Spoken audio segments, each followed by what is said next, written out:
We wanted to welcome everybody to our first podcast of the T.I.P, the Impression Podcast. I'm here with my co-hosts, Ryan Harrison. And my other, Ray Sammons. Perfect. We want to bring you guys here today to actually discuss the dynamics of health, wealth, and life. These gentlemen are sitting right next to me are symbolic of each of their own in aspirations of entrepreneurship, business knowledge, financial knowledge, and much, much more. And that is a lot that we're trying to be able to provide to the show. With that being said, I do want to give it to these gentlemen right now to be able to introduce themselves a little bit more into their trade before we actually get into the Q&A. Ryan, will you take the floor? Well, thank you, my friend.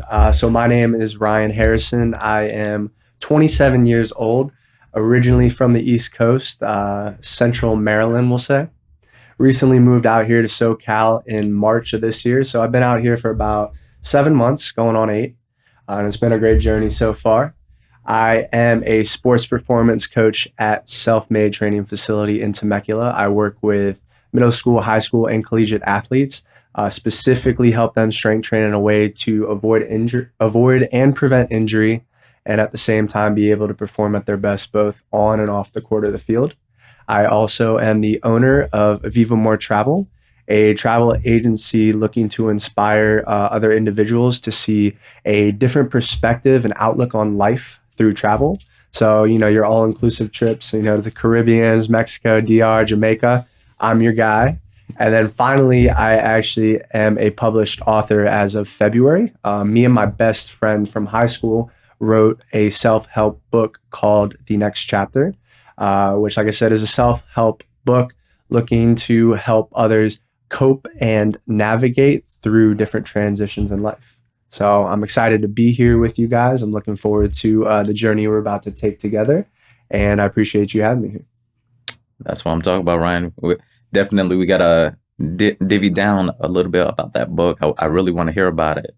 Yeah, for sure. Definitely, if we can, let's try to put that up via our Instagram, our Facebook. And if you guys are on that order, let's try to be able to post your website on that thing, okay? Sounds like a plan. All Love right. it. Right on. Moving across here. Oh, man. Ray. All right. Ray Sammons IV, because the Roman numeral is important. So I'm also from the East Coast, just like Ryan over here. I'm from Delaware, Smyrna, Delaware, small town in a small state. Wound up going to college from Penn State University. Background for criminal justice, and I also did my Navy ROTC scholarship while I was there. So what that meant is when I graduated, I wound up going into the Navy, officer in the Navy. I've done 10 and a half years as an officer in the Navy. I'm currently a lieutenant. I'm working on my transition period towards getting out of the Navy. Tons of great things, gave me life experience. I've been on 2.5 different deployments, everywhere from Hong Kong, Dubai, Singapore, Australia, kind of all over. I've gotten to see, a lot of what we're going to talk about today with health and fitness from different cultures and what they value and stuff. And that's kind of where I got introduced into the fitness lifestyle. So I went from a measly 110 pounds to about 185 pounds in one deployment, and I have never looked back. So coming back most recently from my last deployment, a little bit of life struggles kind of come up, and I'm in the gym, my happy place. And I looked at the leader of the trainers, and I said, "What would you do if I got certified personal trainer?" He goes, "I'd hire you." And 3 days later, I'm a certified personal trainer working at Esporta Fitness off Cal Oaks up in Marietta. So got somewhere close to 50 different clients right now that I entertain. Some in group training, some in one-on-ones, and even more recently, I've started my financial career working for a company named Virtue, getting certified as a financial expert so I can help families and friends with their financial success. So that's pretty much my background. Perfect. I don't get an introduction? Oh, I mean, we can introduce you, but so the prettiest member of the panel in the center here is our good friend Xavi. He's kind of been bringing me and Ryan together and collaborating this impression podcast that we got going on. Xavi, tell us a little bit about yourself. I appreciate it, my guy. Thank you, my guy. About me, my name is Isaiah Xavier Carey, but everybody calls me Xavi. We broke that down. I'm from Pompano Beach, Florida, and I've been an aspiring entrepreneur for a very long time. Currently serving in the military, United States Marine Corps. Been in this gun club, as we so can say, since 2006. Still continuing strong, but decided back in 2019 to start my first company, Xavi Exclusives, which is a business hub where we logistically connect our clients with a diverse range of different businesses to help them promote their business a little bit more efficiently. The second company that was built is Lunar Modeling Agency, right out of Okinawa, Japan, and abroad. We have very, very diverse models in that area of expertise, and they're continuing to go for the gold over there in lovely Japan. We are even inspiring to bring that derivative or that subsidiary here as well. Migrating on well, I do have my own clothing line as well called Suede X. Suede X is one of the newest initiatives, which started off as a Italian leather and suede shoe company, but we decided to migrate and actually promote regular clothing as well as higher quality clothing that's used from different materials from around the world as well. Each one of those products are very, very exclusive in nature, and they get removed from the market yearly. So if you don't catch it early, you're not going to catch it. We remove it from the market. The last company is Middle LLC. Basically, what we deal with is busy and disorganized business owners that have a hard time managing their company. And at that time frame, we come in and we actually provide a fully robust middle management aspect that we can plug and play to different companies to be able to support them. Across the board, it's not just the businesses that make the man. It's ultimately the man's character. So, gentlemen, I truly appreciate having you both on the show. Men of high caliber, professionals, and let's make the right impression. Let's do it. Yes, sir. Cool. Let's do it. Just hopping on in here, we got some questions that have been composed by our staff, a little bit of the audience. So I do want to be able to dive in deep across the board. Kind of looking in here. The first question that's on the toggle is the startup. When coming into the startup, everyone is asking, how do I do this? How do I jumpstart my career? With you guys being experts in athletics and personal training, how did you guys get started? I'm going to start with who wants to go first. I'll go first. I already kind of started in my intro, alluded to kind of what jump started me getting into it. And I would say that it's the very first step is just getting certified as a personal trainer, is doing the research, finding which certification, because there's so many out there, between ISSA, which is how I got certified. I have some friends that did NASM. I think there's a couple new ones that came through, but just being able to do the research behind it, find out what you need in order to be certified, and then just taking the steps to do it. So the gym that I was talking to, they kind of work with ISSA a lot. They told me, call this one guy. Everybody's got a guy. So you call the guy. His name's Dom. I said, Dom, I want to do this thing. And he said, okay, well, you're military. You're going to work for Esporta, so we'll give you a package deal. So I've been buying them 4 certifications at a time. And like I said, as soon as it's there, then you get logged onto the site and you look at what you need and you read the material. And like I said, 3 days later, I was certified. So that's the step you need to take. If you want it, you got to go out and get it and get the certification first and foremost. Will we call that a cheat code? I would say it's a cheat code, even amongst a lot of people that I work out with, or that they want to be like, I want to be a trainer, or even an influencer, or like just post their own workouts. I'm like, well, go get certified. Here's how you do it. And they're like, and I'm like, that's you got to do that first. Like, that seems to be the number one holdup, because there's a little bit of monetary value that goes behind buying that certification. But that's what you got to plan for, especially if you got to spend a little money to make a little money. At least that's my understanding. Spend a little, make a little. Sounds like an investment. Definitely an investment. Speaking of investments, the next question that's really going to be on the helm is, what steps did you take, Ryan, in order to really start creating your business? Mm-hmm. So I've been a personal trainer for about 6 years, 6.5 years, I'd say. And I started while I was at the collegiate level, when I was completing my bachelor's at the University of Maryland in kinesiology. And I guess to start everything, I worked at the gym back in my hometown, which was about 30 minutes from school. And I go back home to work on the weekends. And I'd work out, and if someone was doing something in the gym and they need a little help or a little assistance, I would, maybe guide them in the right direction. Not be too evasive and be like, hey, you're doing it wrong. But like, hey, like if you did this or that, you might feel it differently. Or, hey, try keeping your chest up a little bit more, your shoulders back, whatever it may be. And the personal training director actually came up to me. She's like, Ryan, when you going to get your training certification? And honestly, I was like, I never even thought about it. I was like, health and fitness has always been a big part of my life. I've been an athlete for as long as I could remember, competed in a number of sports, soccer, lacrosse, basketball in high school, transitioned to track. And then in college, I competed in track and field in the javelin event. But it was never my idea to work, personal training, until she instilled that in my brain that, oh, okay, maybe I can actually make an impact and help a lot of people.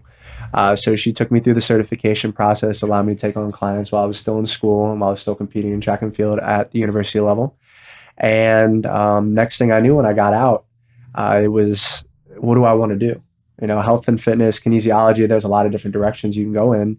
Yes. And I recognized that, in high school and college, I had really two standout coaches that really made an impact on my life. One, my high school JV lacrosse coach. I never played lacrosse in my life, and he gave me that opportunity to play.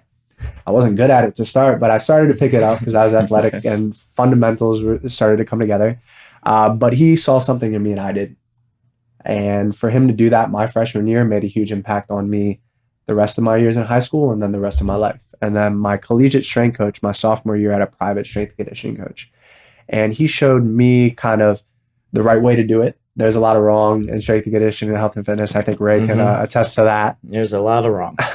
So I noticed the way that he was able to help athletes and work with high school collegiate athletes and the way that he interacted with them. Between those two coaches, I recognized there's some good coaches out there, and I wanted to be able to carry on those type of lessons and be able to make that impact for the next generation. Not something I had really growing up until I got to that level.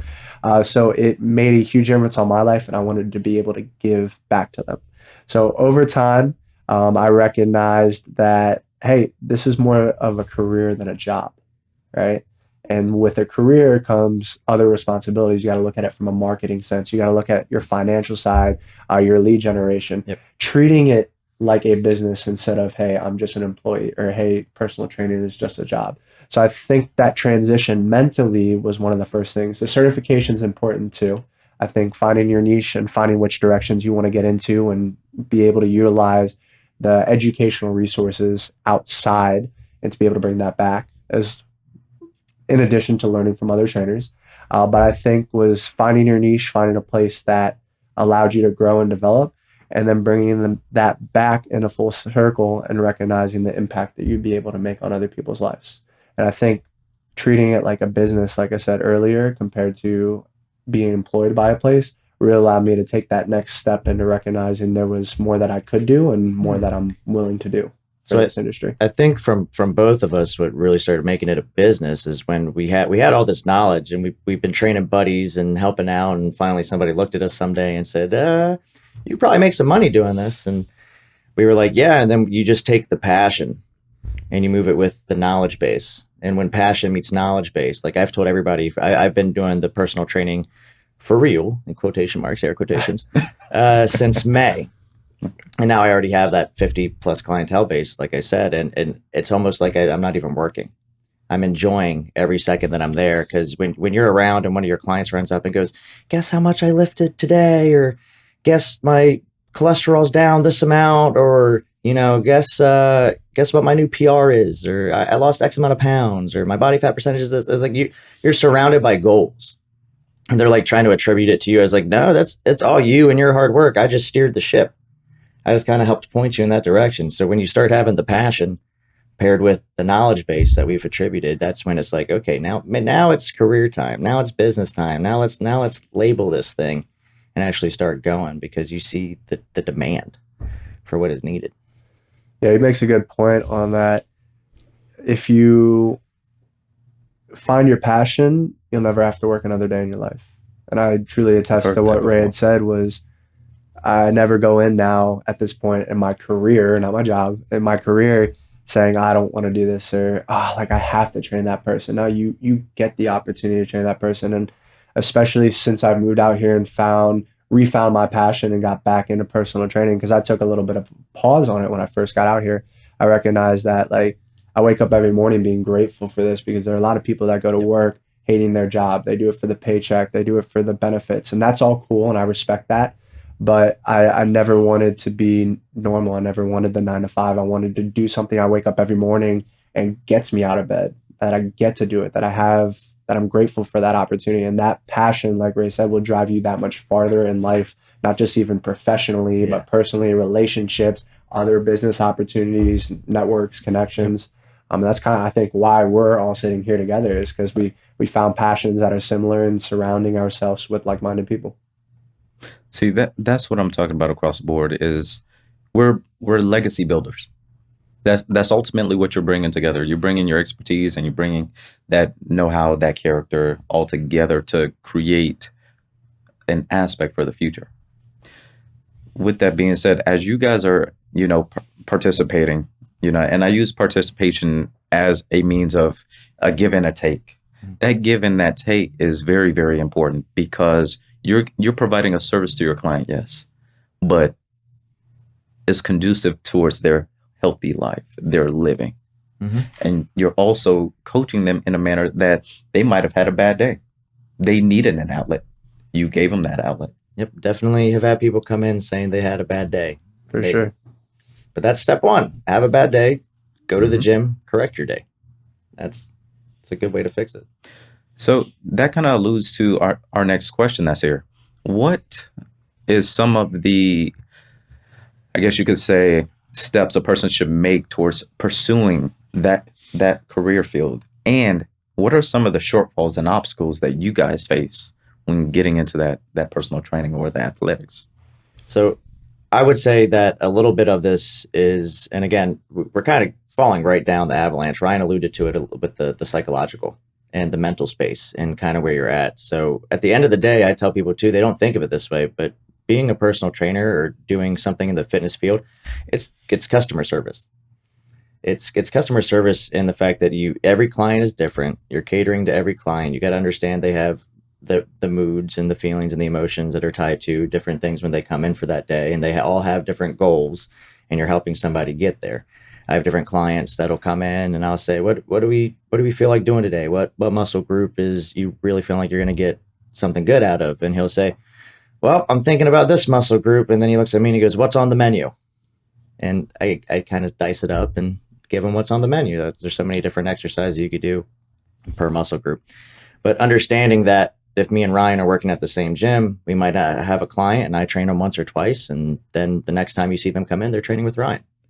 And it has nothing to do with being like, oh man, what didn't they like about what I was training, or did I say something wrong? It's just understanding that other people, sometimes you need to have a good fit, right? We all have our favorite bar. We all have our cheers. It's not that the other bars aren't that good. It's just that you prefer the environment or the fit that you have with somebody else. So preparing your mental headspace to be able to go into this business and to be like, it is a business, and kind of gear it that way. How am I going to do it? How am I going to, entertain? How am I going to market myself? That's a good one. Because I had, and still do have, people that are like, what if you stopped working at a corporate gym? What if you just went to your own gym, like created your own like garage? Like, why don't you work out your garage and just make more money that way? A, it's a learning experience. Everybody's got to take the baby steps of understanding how a gym works. But B, on the other side of it, it's, you gotta wait and see how that falls out with people.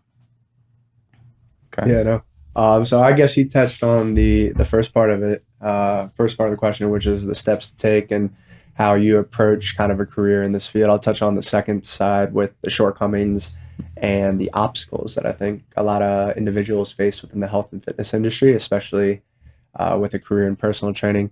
I'll focus on two major ones. I think the first one, and I think I could speak for Ray too, is the idea of understanding your value and your worth. I think a lot of places downgrade the price of personal training, but I also think a lot of clientele and customers do the same. I have this regularly because I work at a gym where you set your own prices.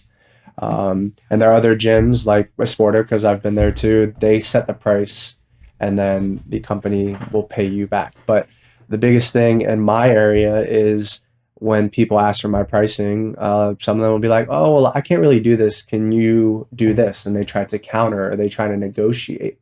And I'll be the first to say that I've done that for some people.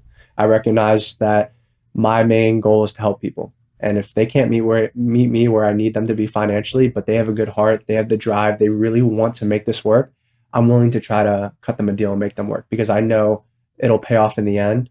And I want to help them first off.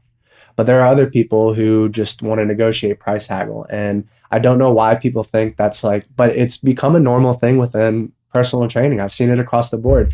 And it's like, favorite burger place, like Red Robin, BJ's Brew House, whatever it may be. You don't go to the waiter and be like, excuse me, sir, like this burger is priced $15, but I really think it's worth $11. Can we do that instead? Or like if you go to a mechanic and they give you a quote to fix your car, you're like, I can't pay that, but I could do this. Can you do that? And I think it's interesting how that works, but knowing your value and what you provide, personal training is a luxury, to be honest. And just like any other service that you'd pay, massage therapy, anything else within the health and fitness, physical therapy, whatever it may be, you need to be able to understand your worth and value and know that you're providing them something beyond just the physical component, like Ray said, the mental side, being able to help them on their bad days. I've helped clients more mentally than I probably help physically, but they see how the mental gains will help their physical gains and so on and so forth. Yeah. So I think the first part, and I'll let Ray chime in on this too, but knowing your worth and knowing your value, it's constantly questioned within this industry as a trainer. You know what I call that? When people want to haggle, I call it the Burger King syndrome, because everybody wants to have it their way.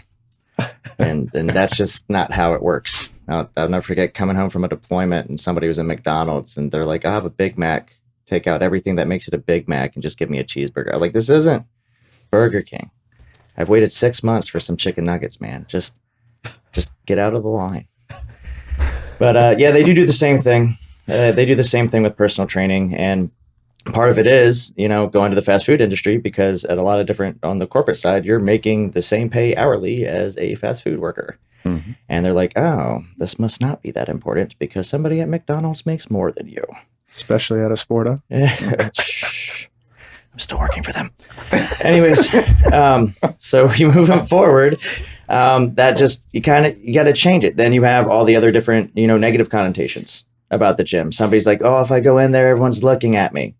I don't want to go in there because I call it the big boy and big girl room, where all the steel is and people look like Arnold Schwarzenegger just lifting stuff, where they hide mostly. And they're like, that room's intimidating. I'm like, well, everybody in that room would be happy to see you walk in there and try and probably give you pointers. It's just, there's a lot of negative stigmas around that side of wellness. Like when you say gym, I'm like, I don't want to go to the gym. I don't want to do that. Well, then how do you make it fun for them? And part of where I was going back earlier is you're marketing yourself. So like, you could put another gym up anywhere. You could put another Planet Fitness or, an Esporta, or what's another one? I don't even know anymore. Planet Fitness Crunch, 19, EOS, Crunch, all those chains. And you could go ahead and put them up anywhere. But with personal training, what you're really marketing is Ryan's marketing Ryan and I'm marketing me. And it's all about the experience that you get when you go through that. Other shortfalls is just going to be clients not wanting to have the money to pay. It goes into the haggle, which is why I took that other leap into virtue. and helping everybody with their financial health. So now it's like, oh, well, I don't have the time for personal training. I was like, well, how much Netflix do you watch? First off. And then they're like, oh, well, I don't have the money for personal training. I'm like, okay, so let's walk into this office and sit down and have a talk about your finances real quick. You're spending 7 nights a week on McDonald's? Woof. I was like, by the way, I'm a nutritionist. So it's one-stop shopping. It's you gotta build what makes sense and keep on the track. And it's like, now there's no excuses. Got to be able to invest in yourself the same way you invest in your health and invest in your wealth. Invest in yourself. Invest in your health. Invest in your wealth. The trifecta. That is the trifecta. LWH. We got to make that into Sounds like a episode. slogan right there. Well, it's all about making I mean, if you really think about it, it's all about making the right impression. It is. Think about it. Think about it for 2 seconds. What is a impression? It is a marking. What is a marking? A symbol. What are symbols used for? To emulate a personal meaning behind something. So in itself, people are looking to make the right impression so they can influence the future. They're just, I guess you can say, making little baby steps towards their success to create that imprint so that at least for 2 seconds of fame, to make the right impression. Yeah. With that being said, I really thank you guys here, but I really want you guys to give something back to the audience. What is one thing that you would say to a future entrepreneur or a struggling business owner while pursuing their goals to success? We'll leave it with that. All right, so it's not going to be a one-parter, it's a two-parter. So you're going to get one and then some. The first one, and it's, if you've ever seen Pursuit of Happiness with Will Smith, he says to his son, if you have a dream, you got to protect it. People can't do something themselves. They're willing to tell you you can't do it as well. So I think that alludes to any dream. If you have something that you're passionate about, and we talked about this, if you have something you're passionate about, you won't work another day in your life. If you have something you're passionate about, you're going to go after it with everything you got. And it's going to constantly return itself back to you. So many times I've doubted myself in personal training. Oh, am I a good trainer? Oh, am I going to make a living? All this type of stuff. But I'm constantly returning to those same ideas of being able to make an impact on youth athletes, to be able to change people's lives, to do something here and now for them that they'll carry on for the rest of their life or into their years. These kids may get a scholarship or a job or, find a spouse, whatever it may be, or they maybe find their own passion. And I know that I'm going to go after that dream regardless of what anyone else tells me. And it should be the same for you. If you got something you want to do in life, go after it with all you got, which is the second part. If you have that dream, if you have that passion, if you have that desire to go after something, go for it 100%. If you're giving 60%, you're only going to get 60% out of it. You're going to be like, oh, this like shit doesn't work. Like, why am I not there? Well, it's because you're not giving your all. And there's no reason to hold back. We'll talk about that and other stuff with mindset and stuff.